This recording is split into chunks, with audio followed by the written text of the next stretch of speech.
So just taking a look at the returns we've seen in Bitcoin over the last couple of years versus the equity market that Dom just pointed out. James, I know one of the things you are saying here in your note that long-term investors should buy all of these dips as part of their portfolio and just never look at them again. Yeah, Bitcoin is not a penny stock. It's not something you buy one day and sell the next day for little gains.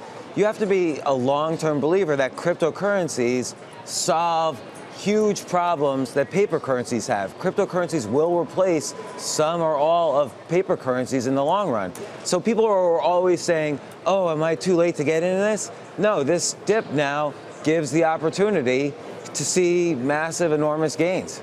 Are you investing in Bitcoin and other cryptocurrencies? I've been buying on the way down, and I'll buy on the way up. So, what's going to happen is more regulation will happen, and that's a good thing, because then the masses will trust that the government's involved, they will possibly be protected, and institutions, which have not yet been exposed to this really, maybe 0.25% of institutions have exposure to Bitcoin, they'll finally start getting in, and this will be a valid investment class. Yeah. Regulations. This is part of the reason we're seeing Bitcoin and other cryptocurrencies shellacked in the last couple of days. Crackdowns in China, South Korea.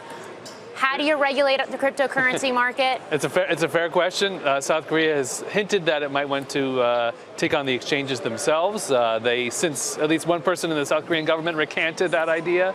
I would agree with James that regulation in the end is a good thing for these markets. We saw it happen in Japan in 2017. That was a big boost to the market. Australia as well sort of acknowledged that this is a thing that we want to be a part of. But I think we do need to be careful that the government ain't gonna save you right now. Maybe 20 years from now, there'll be some sort of mechanism, but there's no safety net in this whatsoever. So if we want to think that this is a market that we understand, and there's a rubric of CNBC, and there's futures, and there's prices, it's all just sort of showmanship at this point.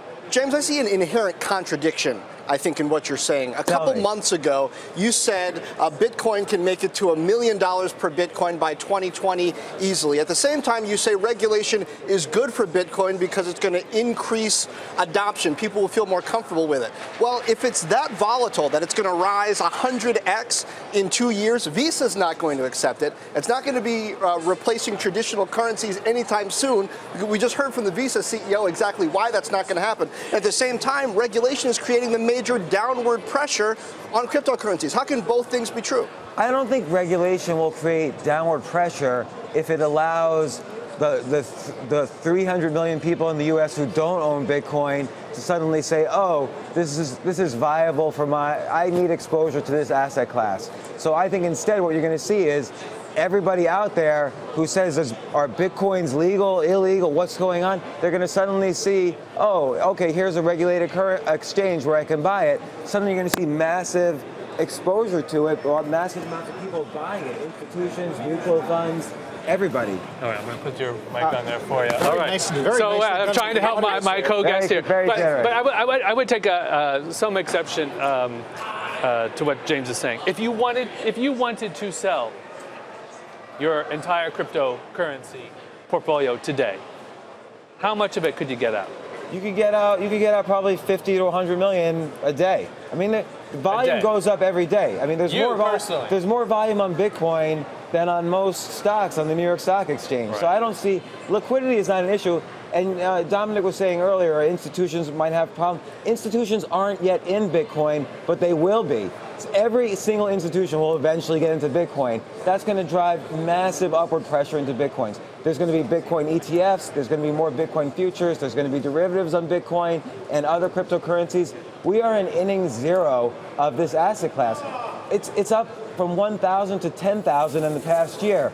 All the little speculators who thought they could flip it in the past month, okay, the air has come out of that. But this is still just the beginning. Well, it's funny you say inning zero, because some argue we haven't yet decided what the rules of the game are going to be, right? Or where the baselines are. So why would you not wait until those are drawn? Yeah, at least out of some country. You're right. Some people will. Like South Korea, there's all these rumors South Korea is going to regulate, and yet we also don't even know what those regulations might be. So we might even be below inning zero, but we do need some guidelines on regulations, how the U.S. feels about it. No one's making it illegal, just like no one made the internet illegal. This is a global phenomenon.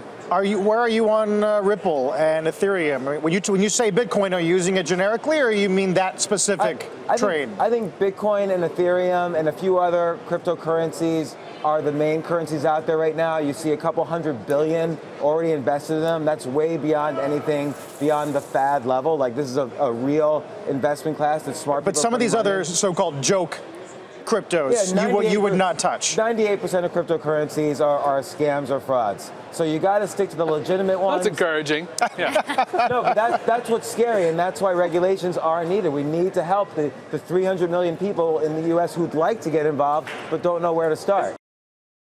Hey there, thanks for checking out CNBC on YouTube. Be sure to subscribe to stay up to date on all of the day's biggest stories. You can also click on any of the videos around me to watch the latest from CNBC. Thanks for watching.